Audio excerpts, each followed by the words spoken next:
सरिता पवार जी। श्री हरिवंश महाराज जी। महाराज जी, मैं वृंदावन से राधा रानी का विग्रह लेकर गई थी। राधा रानी ने मुझे 6 महीने सेवा करने का सौभाग्य भी दिया। उसके बाद मेरी लड़की ने दीपक जलाया जिससे मंदिर में आग लग गई और राधा रानी पूर्णता उनका, जिससे मेरे अंदर ये भाव आ गया कि शायद राधा रानी मेरे से नाराज है। नहीं नहीं, राधा रानी अग्नि स्वरूप है, अग्नि स्वरूप में खेल गई हो। उनका स्वरूप केवल धातु का ही थोड़ी है, केवल कागज का ही थोड़ी है, वो आग स्वरूप भी तो है। तो अपने आप को आग स्वरूप में, वो अपने स्वरूप में लीन कर लिया, दूसरी विराजमान करो, उसमें सोचना क्या है? ये सब लौकिक बातें नहीं सोची जाए। आग लग गई तो आग भगवान का स्वरूप है कि नहीं? आग भगवान का स्वरूप है कि नहीं? तो भगवान अपने स्वरूप में उसमें खेल गए, अब हम दूसरा स्वरूप विराजमान कर लेते हैं। ये थोड़ी कोई अनिष्ट हो जाएगा, कोई नहीं, कुछ अनिष्ट नहीं होता। भक्त का कभी भी अनिष्ट नहीं हो सकता, चाहे आग लगे, चाहे पानी गिरे, चाहे पत्थर गिरे, चाहे वो खुद टूट जाए।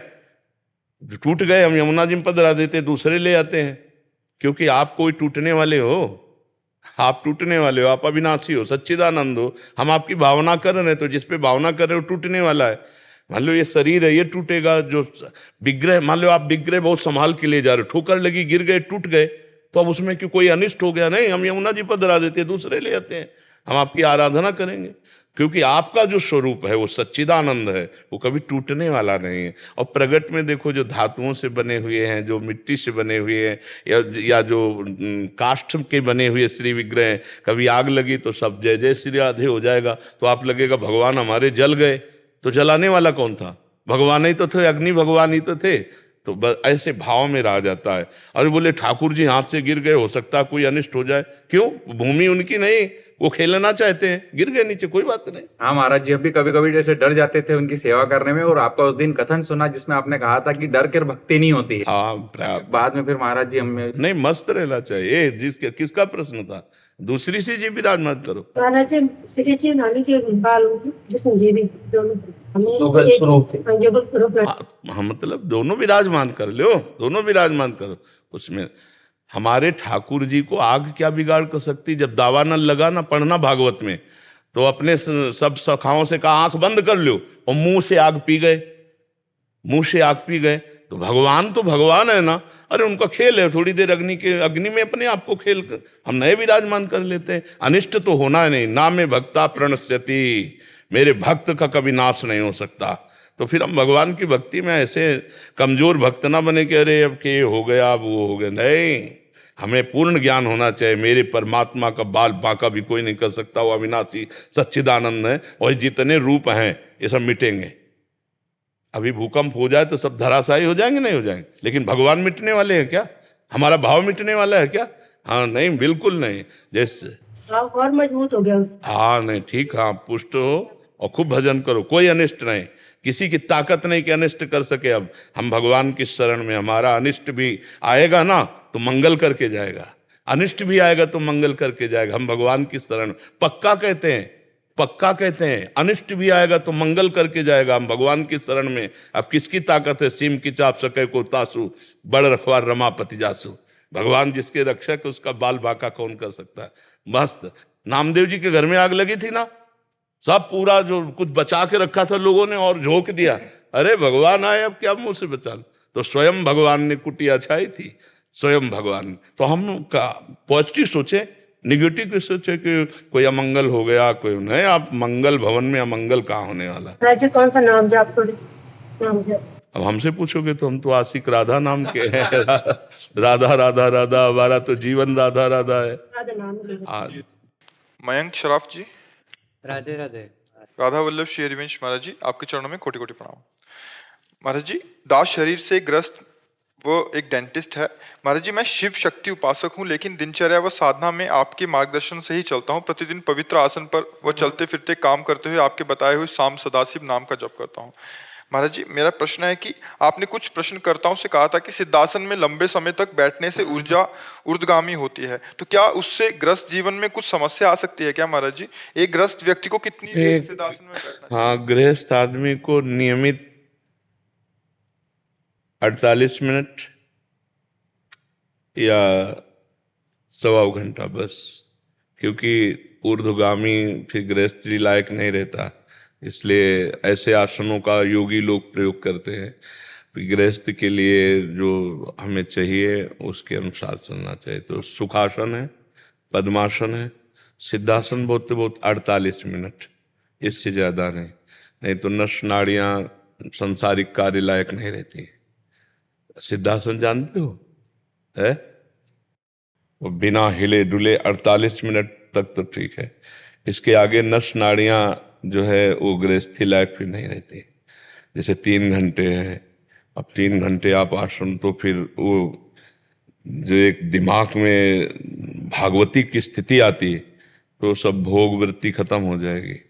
योग वृत्ति में फिर भोग वृत्ति नहीं रहती। महाराज जी, ऐसे नियमित रूप से तो मैं 1-1.5 घंटा सुबह, 1-1.5 घंटा शाम को सिद्धासन में जी। अब आगे ज्यादा मत बढ़ाना, ठीक है? लेकिन जैसे कोई अगर कुंडलनी में धक्का लगा और वे विचार से भी युक्त रहे तो बिना भोग किए भी वीर्य नष्ट होने लगेगा, फिर उसे संभाल नहीं सकते।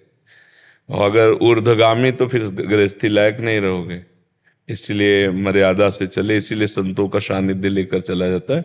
हम जितना अधिकार गृहस्थ धर्म में है उसके अनुसार योग का पालन करें तो गृहस्थी भी चलेगी और भगवान की भी प्राप्ति हो जाएगी। पद्मासन में बैठ सकते हैं? हाँ, पद्मासन में तो 1.5 घंटा 2 घंटा आराम से बैठा है। सिद्धासन ब्रह्मचर्य के लिए विशेष है, सिद्धासन विशेष है ब्रह्मचर्य के लिए। और पद्मासन से ब्रह्मचर्य इस कोटि का नहीं होगा कि वो गृहस्थी लायक ना रहे। पद्मासन में तो चलेगा, लेकिन सिद्धासन जो है ऐसे गर्दन झुका करके ग्रीवा और दाढ़ी ऐसे लगा के 3 घंटा बिल्कुल बिना हिले डुले तो फिर वीर ऊर्ध्वगामी होने लगेगा, फिर वो संसार के लायक नहीं रहता। इसीलिए योगी कोई बिरला ही विरक्त में भी योगी होता है। ऐसा थोड़ी कि विरक्त हो गए तो सब योगी होते, कोई बिरला ही होता है। तो इस मार्ग में आप लिमिट में रहिएगा और हर समय नाम जप कीजिएगा भगवत। हाँ, भगवत बड़े धन्यवाद के पात्र हो जो गृहस्थी में रह करके ऐसा सोच आप बनाए हो, बहुत सुंदर है। एकाग्रता पूर्वक भजन करिए, कुछ समय तक आसन हो, थोड़ा प्राणायाम भी करते हो जी। हाँ, क्योंकि आसन के लिए प्राणायाम अनिवार्य है, थोड़ा प्राणायाम। मंजू जी लुधियाना। महाराज जी राधे राधे। महाराज जी, आप कहते हैं कि कण कण में भगवान विराजमान है। महाराज जी, क्या तीर्थों में वास करने से ही मुक्ति मिलेगी? क्या घर को तीर्थ नहीं बना सकते? अगर घर ही सामने कब कहा कि घर को तीर्थ नहीं बना सकते? किसका प्रश्न है? हाँ, बिल्कुल बना सकते हैं। माता पिता सास ससुर पति पुत्र परिवार सब में जो भगवान को देखता है उसको कहीं तीर्थ जाने की जरूरत नहीं है। वो तीर्थी कुर्वन्ति तीर्थानि, वो स्वयं जहाँ चरण रखेगा वहाँ तीर्थ प्रकट हो जाएंगे। सातरति सातरति सा लोकांतार्यति, वो स्वयं तर जाएगा लोगों को तार देगा। पर ये भावना तो आवे ना, ये घर बैठे भावना थोड़ी हो जाएगी।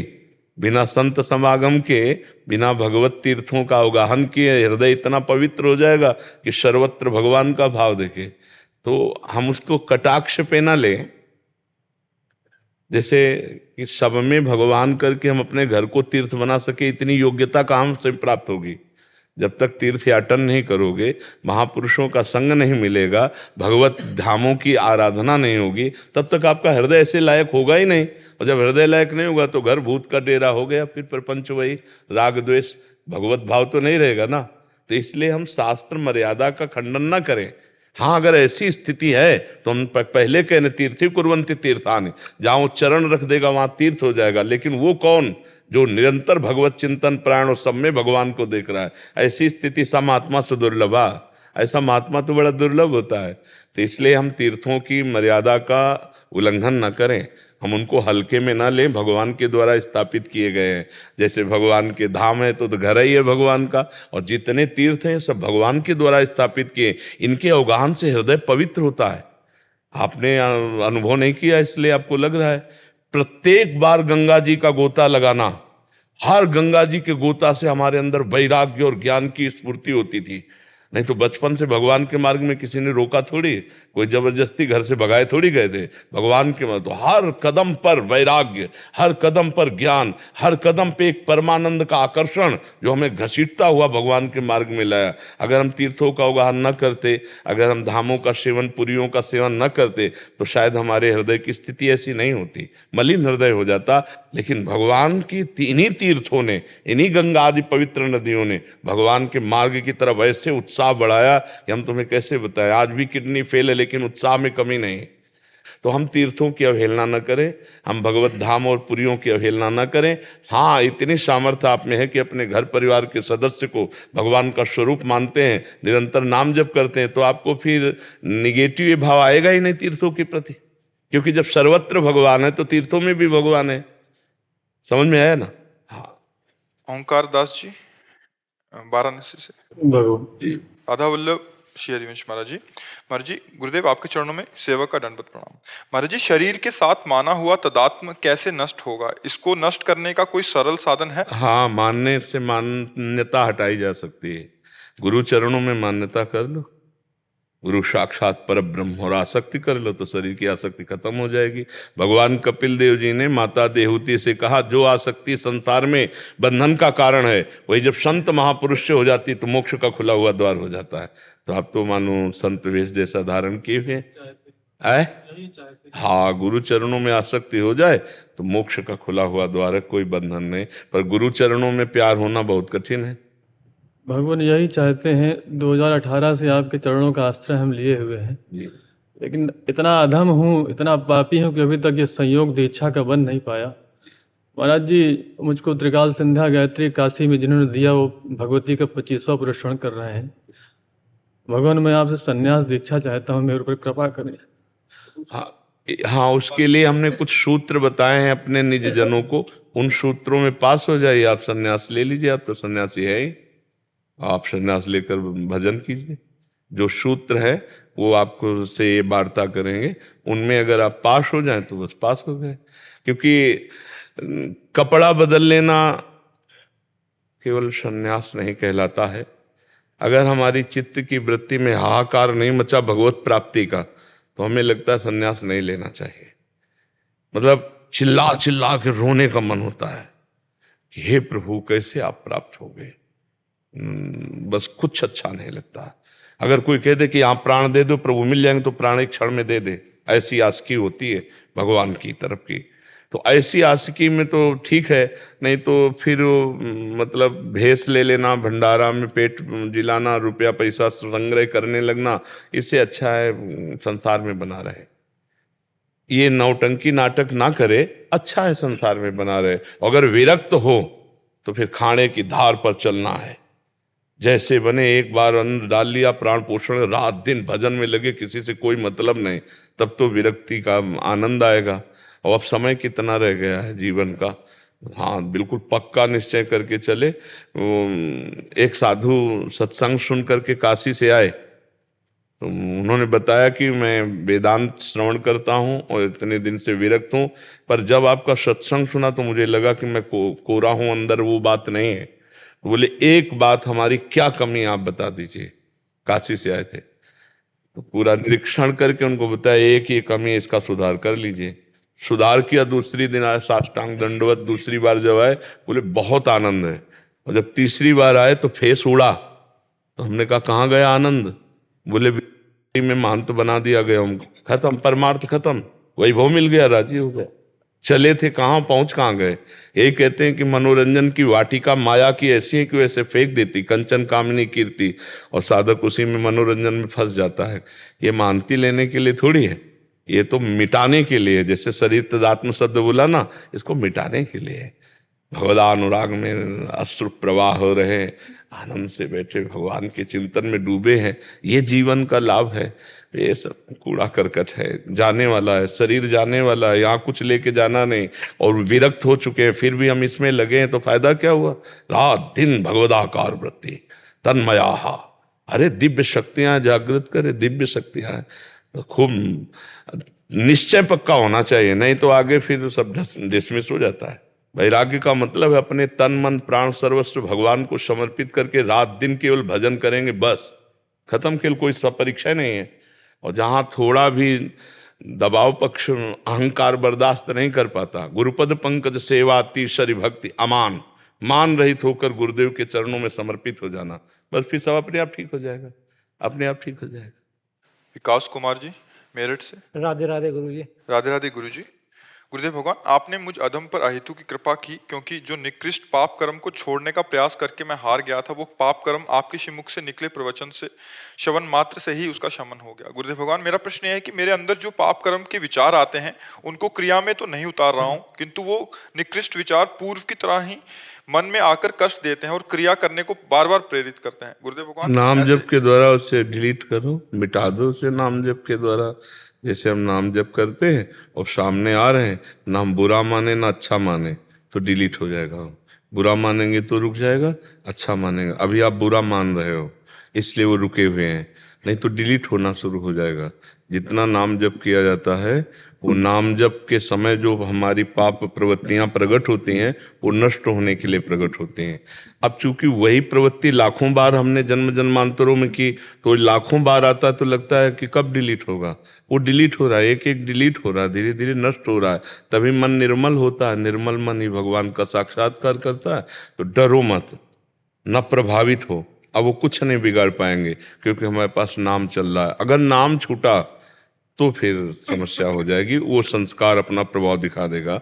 अगर नाम चल रहा है तो इसीलिए हनुमान जी ने कहा हनुमंत विपत्ति प्रभु सोई, जब तो सुमिरन भजन न होई। जिस समय सुमिरन भजन नहीं हो रहा, उसी समय गलत संस्कार हम पर हावी हो सकते हैं, नहीं तो वो आएंगे और नष्ट होकर चले जाएंगे। नाम जप करो, बिल्कुल डरो मत, चिंता मत करो, अपने पास नाम है ना।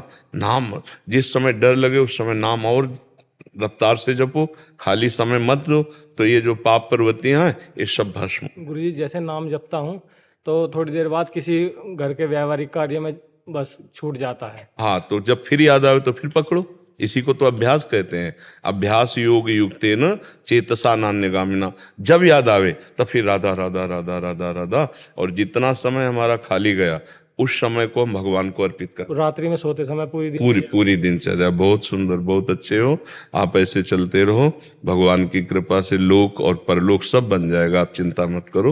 हम सब जीव भूले हुए हैं, सब भगवान के कृपा पात्र हैं, उन्हीं की कृपा से कोई निकल पाता है। हम सब ऐसे ही हैं, भगवान कृपा करते हैं तब वो उठा देते हैं, नहीं तो सब ऐसे ही हैं उनकी माया में। तव माया बस फिर भुलाना, ताते नए में प्रभु पहचाना। प्रभु को भूलकर भोगों में रति हो गई। भगवान अब कृपा कर रहे हैं तो हमें सुनने को मिल रहा है। बिनु सत्संग विवेक न होई, राम कृपा बिनु सुलभ न सोई। भगवान कृपा करते हैं तब साधु समागम मिलता है। हमारी साधु समागम में रुचि होती है। निस्तुत दारा धन लक्ष्मी पापियों के घर होए, संत समागम हरि कथा तुलसी दुर्लभ हुए। मानो भगवान अब बहुत प्रसन्न हो गए। उमा संत समागम सम न लाभ कछुआन। यदि संतों का संग मिल गया तो अब हमको परेशानी नहीं, अब हमारा जीवन का उत्तम भाव आएगा, अधम भाव नीच भावों का नाश हो जाएगा। बिना सत्संग के तो प्रभु यही बात सुन के मुझे बल लेता हूँ कि बड़े भाग पाई सत्संगा। हाँ, विनय प्रयास होए भवभंगा। बिल्कुल बिल्कुल बिल्कुल, बस नाम पकड़े रहिएगा, नाम से सब ठीक हो जाएगा। नाम जब चलता रहेगा सब ठीक हो जाएगा। कमलेश शर्मा जी। महाराज जी, मैं पुलिस में कार्यरत हूँ। महाराज जी, बाबा बालाजी महाराज जी की कृपा से व माँ राधा रानी की कृपा से आपके सन्मुख दर्शन का सौभाग्य मिला है। पूज्य गुरुदेव, जब से आपका सत्संग सुना है तब से भगवत प्राप्ति के मार्ग पर चलने का प्रयास करता हूँ, आपकी कृपा ही चला रही है। मेरा प्रश्न है कि अभी तक मैंने किसी संत महात्मा के से नाम और शरणागति मंत्र नहीं प्राप्त किया है। बाबा बालाजी महाराज जी की कृपा से आपका संग का प्रभाव से राम नाम में भाव पुष्टि हो रही है। अध्यात्म के मार्ग पर चलते हुए इस देह अभिमान को कैसे नष्ट करें? जड़ चेतन ग्रंथि पड़ गई, यद्यपि मृषा छूटत कठिनाई। दासु कृपा सब भ्रम मिट जाई, गिरजा सोई कृपालु रघुराई।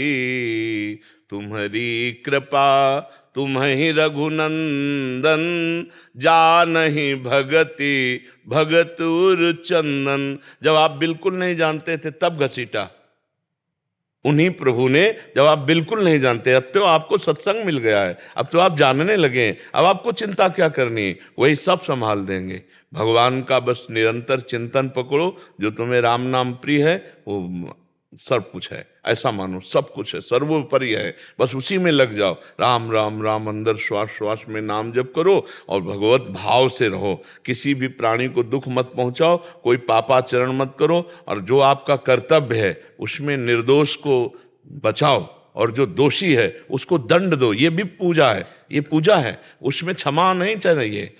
जो आपका पद है उसके अनुसार निर्दोष की रक्षा करना और दोषी को दंड देना, ये भगवान की पूजा होगी। जैसे डंडा चला रहे हो ना, तो भगवान की पूजा होगी, पक्का मानो। जैसे हम आरती पूजा करते हैं, वैसे तुम्हारे लिए डंडा चलाना है। निर्दोष को बचा लो और दोषी को बख्शो मत, और खूब नाम जप करो और भगवान के भरोसे हो जाओ, बढ़िया परमार्थ पुष्ट। जैसे गुरुदेव भगवान, कभी कभी क्या है, भीड़ में कई लोग रहते हैं जिसमें कुछ निर्दोषों पर भी हाथ उठ जाता है। हाँ, तो उसमें ये देखना है कि प्रारब्ध भोग उसका है, इसलिए ऐसा हो जाता है। आपका उद्देश्य नहीं होना चाहिए निर्दोष को पीड़ा पहुंचाना, आपका उद्देश्य नहीं है निर्दोष को पीड़ा पहुंचाना। अब वो स्वाभाविक प्रारब्धवशात दंड का भागी बन जाता है, बात अलग है, लेकिन जहां तक आपकी बुद्धि काम करे, निर्दोष की रक्षा करना और दोषी को दंड देना। अब स्वाभाविक प्रवृत्ति में ऐसा तो आपसे ही क्या, किसी से भी हो जाता है। चलते फिरते कंट्रोल बिगड़ गया, धक्का लग गया, उसको चोट पहुंच गई, हम पहुंचाना नहीं चाहते हैं। अचानक गाड़ी के सामने कोई जीव आ गया, नहीं पहुंचाना चाहते पीड़ा, पर तो प्रारब्ध की भी तो एक लीला होती है। आपकी जानकारी भर में कोई कष्ट निर्दोष को नहीं होना चाहिए, और फिर भगवान जाने, क्योंकि आप भगवान की शरण में हो। अब हमें लगता है कि ऐसा होने से भगवान बचाएंगे, जब आप शरण में हो तो ऐसा संयोग प्रदान कर देंगे कि निर्दोष को दंड ना हो, ऐसा हो। और अगर होता है तो फिर आप दोषी नहीं हो, क्योंकि आप भगवान की शरण में हो, आप देना नहीं चाहते दंड, लेकिन अब उसका प्रारब्ध भोग है, संयोग वशात आ गया तो पिट तो जाएगा ही। संयोग वशात तो जब न्याय होगा तब होगा, तब तक के लिए उसको दंड जो मिला, उसका वो पाप जो अभी वर्तमान में नहीं किया, लेकिन पीछे का पाप जिसका दंड नहीं मिला था, वो आके फंसा देगा और निर्दोष को दंड भोगना पड़ेगा। तो कुछ विधान ऐसे होते हैं जिनमें कि आप ही नहीं सम्मिलित होते, उसका भी प्रारब्ध होता है उसमें, समझ पाए आप। हाँ, खूब नाम जप करो, बड़े भाग्यशाली हो जो मानव जीवन को परमार्थ पर चलाने के लिए ठान लिया। नहीं तो भोगों में ही समय नष्ट हो जाता है, फिर इसके बाद अन्य योनियां प्राप्त होती हैं, वहां भजन साधन हो नहीं सकता। भजन साधन तो इसी जन्म में हो सकता है। और ये सोचो मती कि हमें अब गुरु बनाना है, फैलाव में मत फंसो। एक भाव में आ गए, नाम पकड़ लिया, सत्संग सुना, चल पड़े। फैलाव में फंसोगे तो फिर वो व्यवहारिकता आ जाएगी, परमार्थ छूट जाएगा। परमार्थ में बिल्कुल लक्ष्य निशाने पर, नाम पकड़ लिया राम, बस यही करते। रामचरितमानस में तुलसीदास जी की एक चौपाई है कि बिन गुरु भवनिधि तरह ना कोई, चाहे शिव विरंच न कोई। आपके मुख से जी जी। हाँ, तो इसका मतलब भाव हुआ कि बिना किसी महापुरुष का गाइड लिए हम परमार्थ पर कैसे चल सकते हैं। तो भगवान मिला देंगे, भगवान ही तो मिलाने वाले हैं। और संत की बात मान ली, वही गुरु की बात मान ली। अगर बात ना माने तो फिर उससे नहीं मन। गाइड हमें चाहिए, इस भव समुद्र से पार होने के लिए गाइड चाहिए। अब हमारा मन कहीं फंस रहा है, अब कैसे निकले, तो जो निकला हुआ महापुरुष वो बता देगा कि देखो इस जगह तुम ऐसे चलो, ऐसे निकल जाओगे, क्योंकि उसका अनुभव है। तो बिना अनुभव के माया मुक्त हुए महापुरुष का सानिध्य मिले बिना माया मुक्त कैसे हुआ जा सकता है। तो इसीलिए भगवान मिला देते हैं। जब द्रवै दीन दयालु राघो तो साधु संगति पाइए, तो साधु संगति दे देते हैं। भरत जी दिल्ली से। राधे राधे। राधे राधे महाराज जी। महाराज जी, हजारों मनुष्यों में से कोई एक मेरी प्राप्ति रूपी सिद्धि की इच्छा करते हैं, और इस प्रकार सिद्धि की प्राप्ति के लिए प्रयत्न करने वाले मनुष्यों में से भी कोई एक मुझको तत्व रूप से साक्षात्कार सहित जान पाते हैं। ऐसा क्यों महाराज जी? क्योंकि दुर्लभ वस्तु है भगवत प्राप्ति, दुर्लभ वस्तु। तो जैसे हम दुर्लभ वस्तु के लिए चले तो फिर माया उसके आगे सिक्के फेंकती है। कंचन, कामिनी, कीर्ति, जैसे पहले तो लक्ष्य नहीं बनता भगवत प्राप्ति। और जो बड़ी मुश्किल से सत्संग मिला और दिमाग हमारा निश्चय कर लिया कि इस जन्म में मुझे भगवत प्राप्ति करनी, हजारों में कोई एक भगवत प्राप्ति के लिए सोचेगा, हजारों सोचने वालों में कोई एक चलेगा, हजारों चलने वाले में कोई एक पहुंचेगा। क्यों? क्योंकि इतनी मनोरंजक वाटिकाएं संसार की भोग की हैं, फेंक दिया सामने। अब वो ललचा रहा है कि भगवान तो बाद में मिल जाएंगे, पहले से भोग लेते हैं, गया। भगवत प्राप्ति का क्रम टूट गया, उसका जो लक्ष्य था वो हट गया। कंचन, कामिनी, कीर्ति, ये पूरे विश्व के समस्त सुखों को 3 में बांध दिया गया।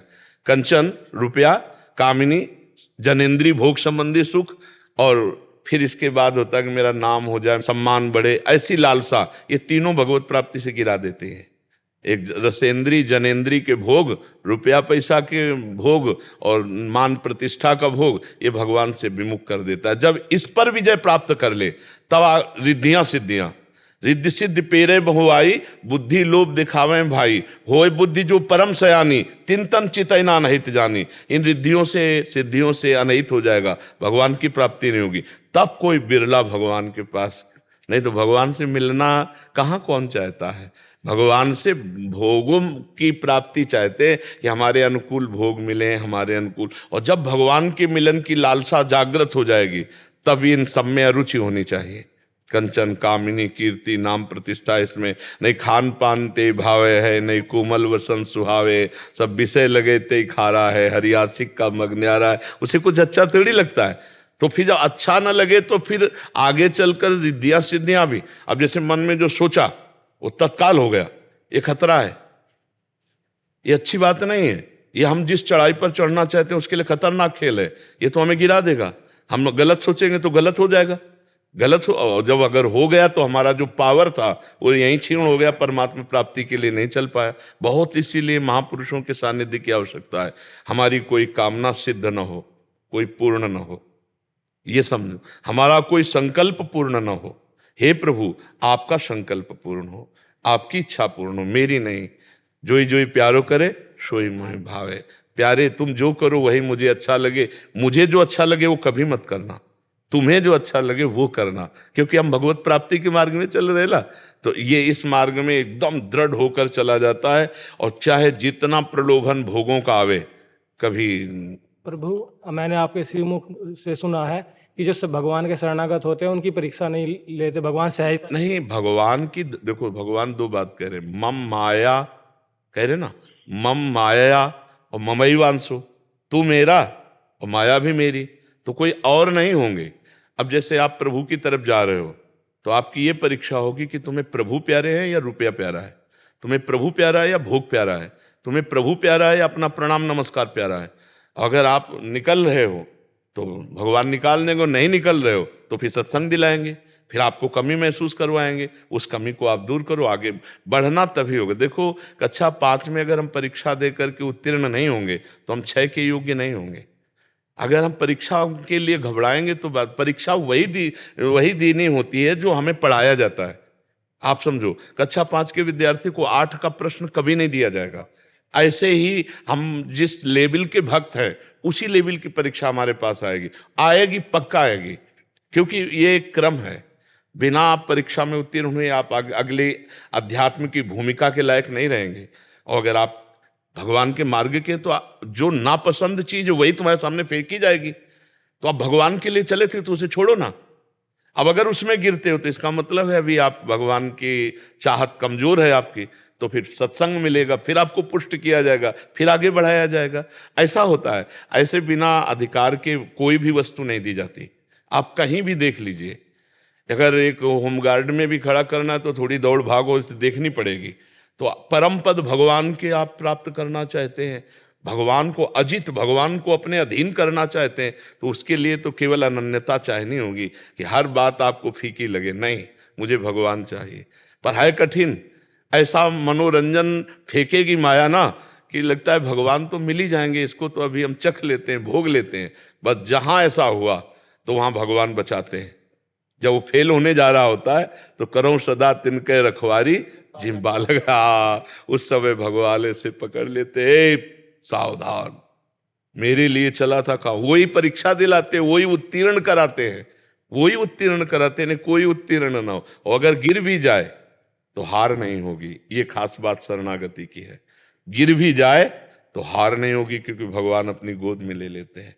जन अवगुण प्रभु मान न काऊ, दीन बंधु अति मृदुल स्वभाव। उसको नंबर मिलेंगे फेल हो जाने पर भी। इस मार्ग में फेल हो जाने पर भी नंबर मिलते हैं। भगवान कहते हैं ना में भक्ता प्रणश्यति, मेरे भक्त का नाश नहीं हो सकता, इसलिए हमारी तो जय है क्योंकि हम भगवान की शरण में है। ऐसे भाव से चला जाए, परीक्षा से ना डरे।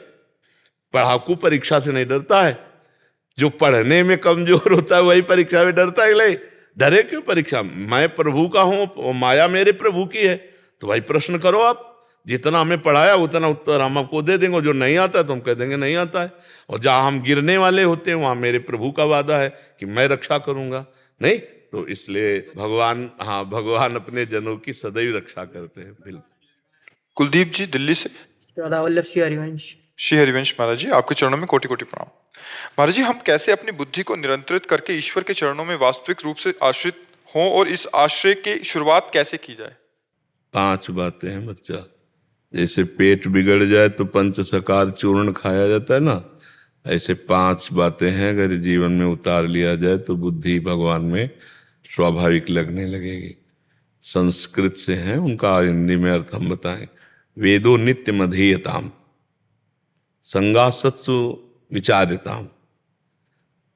यदि हम रोज शास्त्र स्वाध्याय करें, रामायण है, भागवत है, गीता है, जिसमें हमारी समझ बने हिंदी से, रोज वेदो नित्य मधीयताम, रोज अब वेद पढ़ने के लिए व्याकरण चाहिए, तो उसी वेद को सारांश में भगवान ने गीता रूप में, रामचरितमानस रूप में भगवान ने हैं संतों के रूप में, वही सब।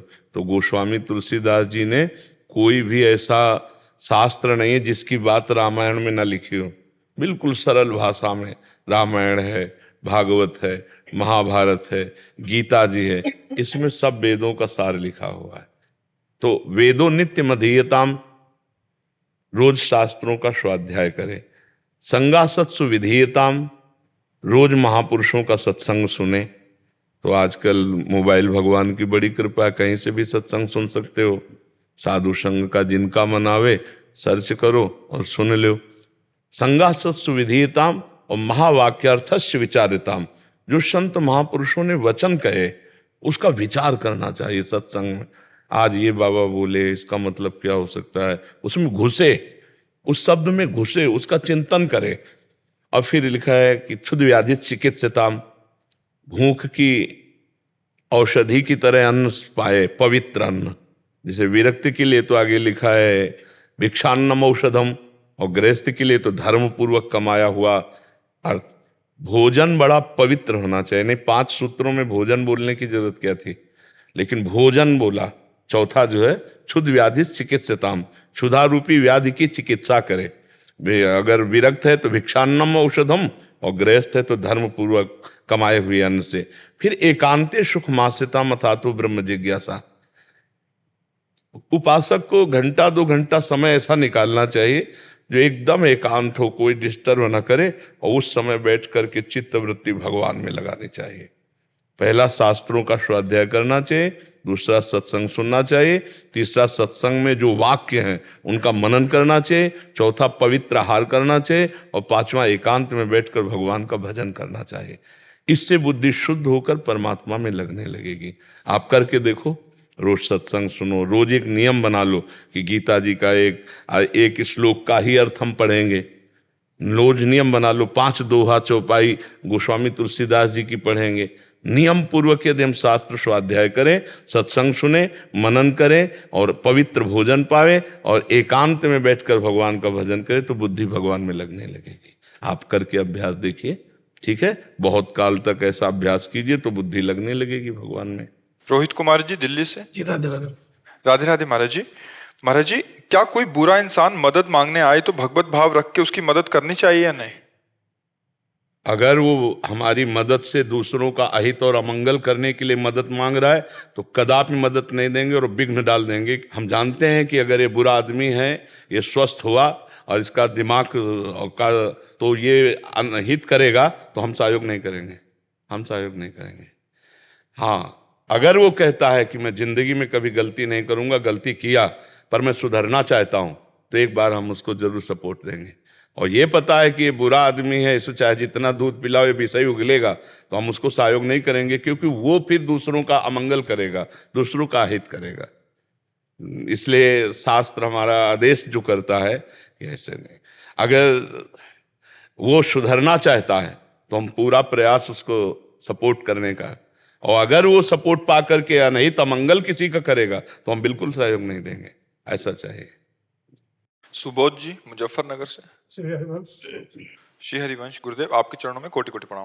गुरुदेव भगवान, यदि साधक का शरीर किसी असाध्य बीमारी से ग्रसित हो जाए और ऐसा प्रतीत हो कि साधक के शरीर को पूर्ण होने में कुछ ही दिन शेष हैं, तो अंतिम समय में साधक के संसारिक सगे संबंधी अंतिम समय में उससे मिलने के लिए आते हैं। इस स्थिति में साधक शरीर संबंधियों को मोह में ना फंसकर अपने अंतिम को कैसे सुधारे? सावधान हो जाए, मुझे जाना है।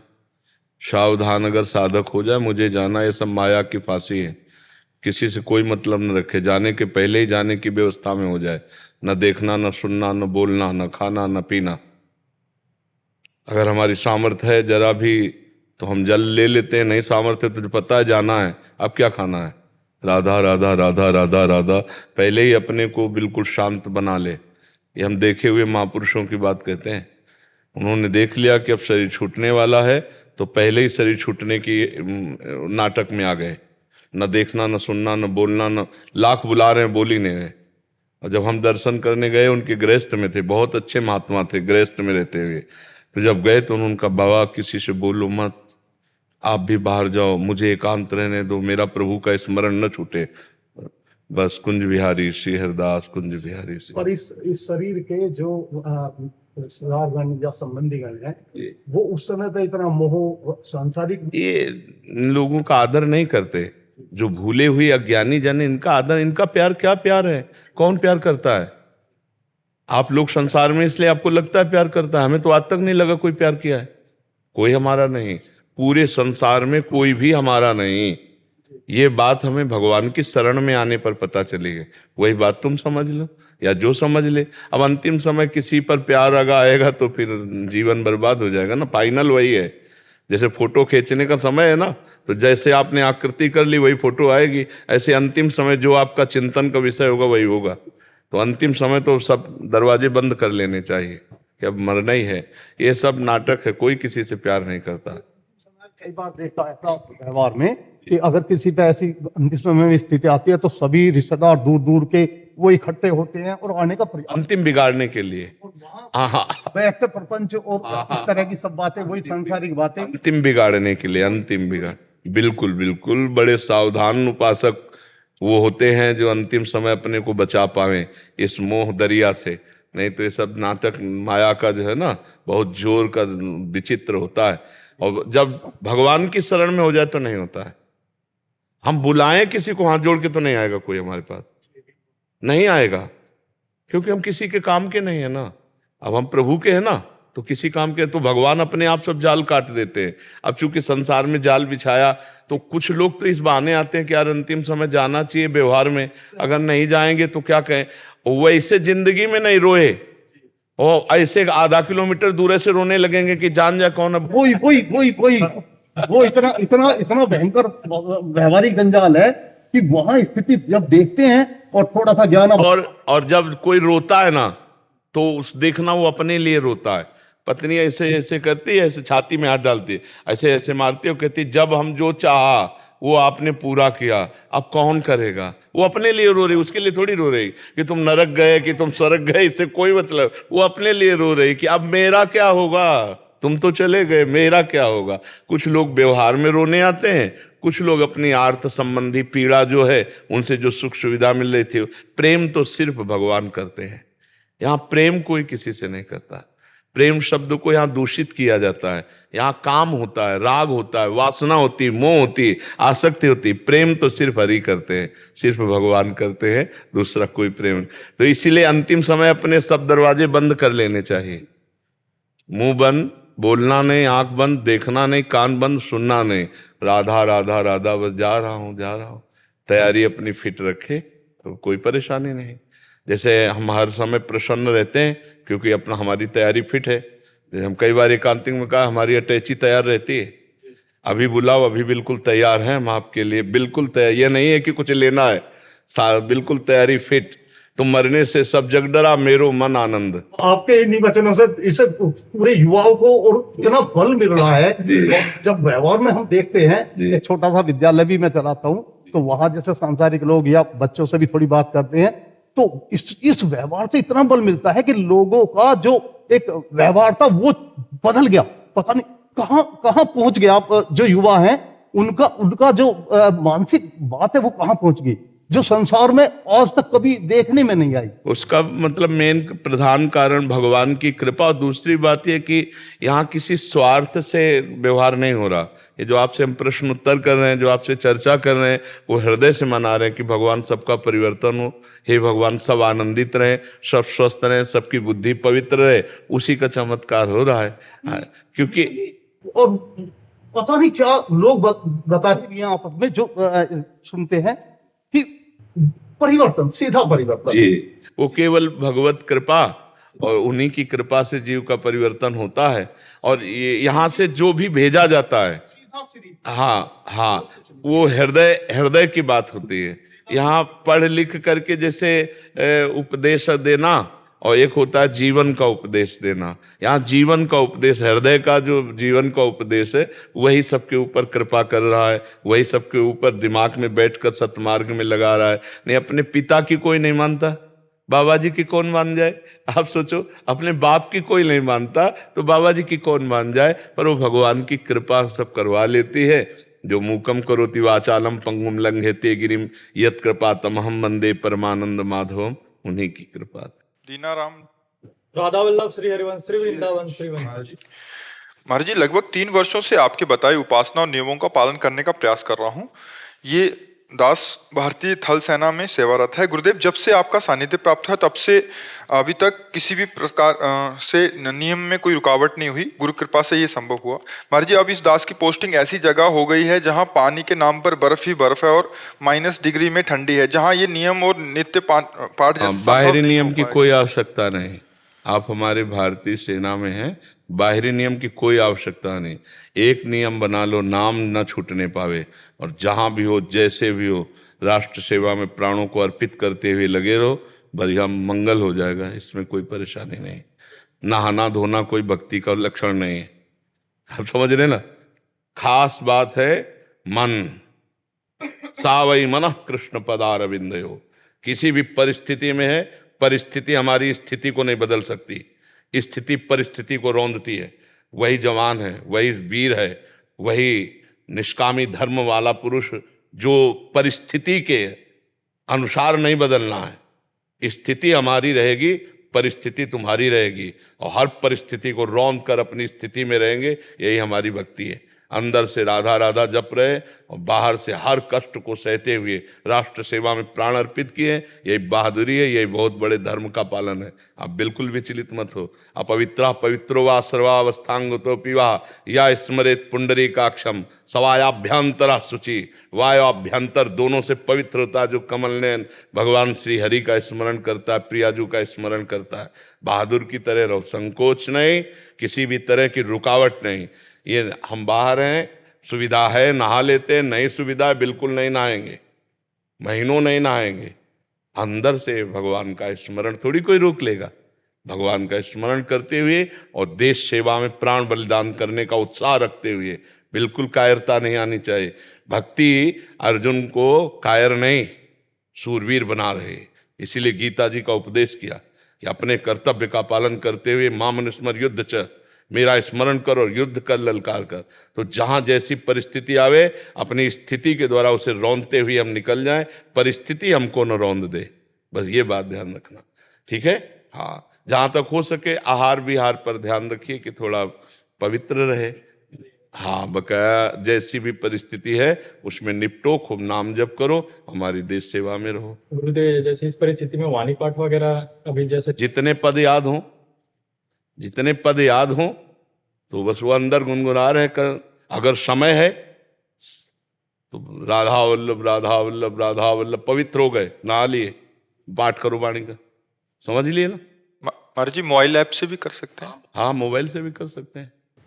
हमारे जवान कई दुर्गम इलाकों में ऐसे परिस्थिति में ड्यूटी देते हैं जहाँ तंग इलाके हैं, सकरा रास्ता है, तो कई बार मौसम या ऐसी परिस्थिति में गाड़ियाँ स्लिप होकर कई हजारों फीट खाई में चली जाती है। कई बर्फ ऐसे इलाके हैं जहाँ से बर्फ स्लाइड होकर पूरी की पूरी शिविर को ढक दिया, या कई ऐसे अचानक बादल फटता है तो आवाज में तो पता ही नहीं चलता कि अचानक से पानी आया कहीं चले गए। तो सरकार तो बहुत कोशिश करती है कि हो सके उनकी डेड बॉडी बाहर मिल जाए, पर कई परिस्थितियों में ऐसा होता है कि उनको नहीं मिल पाती है।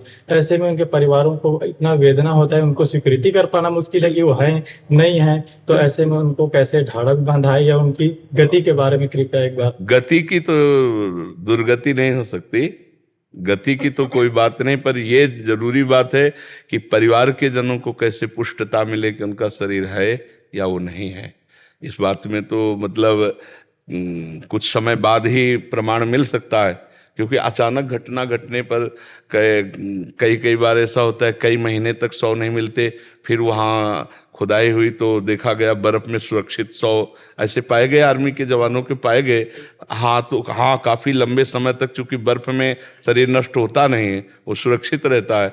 तो अब यही तो हमारे देशवासियों को प्रणाम करने का हृदय बार बार करता है, जिनके परिवार से लोग आर्मी में हैं, हमारी देश सेवा में हैं, कि कब वो बिछुड़ जाए वो अपने परिवार से और अपने जीवन से, इसकी परवाह न करके हमारी देश रक्षा। इसीलिए जैसे हम संत का सम्मान करते हैं वैसे सैनिक का सम्मान करते हैं। और ये हमारी बात पर विश्वास रखना, जो राष्ट्र पर प्राण बलिहार करता है वो स्वर्ग को प्राप्त होता है, और जो नाम जप करते हुए शरीर छोड़ता है राष्ट्र सेवा में वो परम पद को प्राप्त होता है। तो इसमें हानि तो है ही नहीं दोनों में।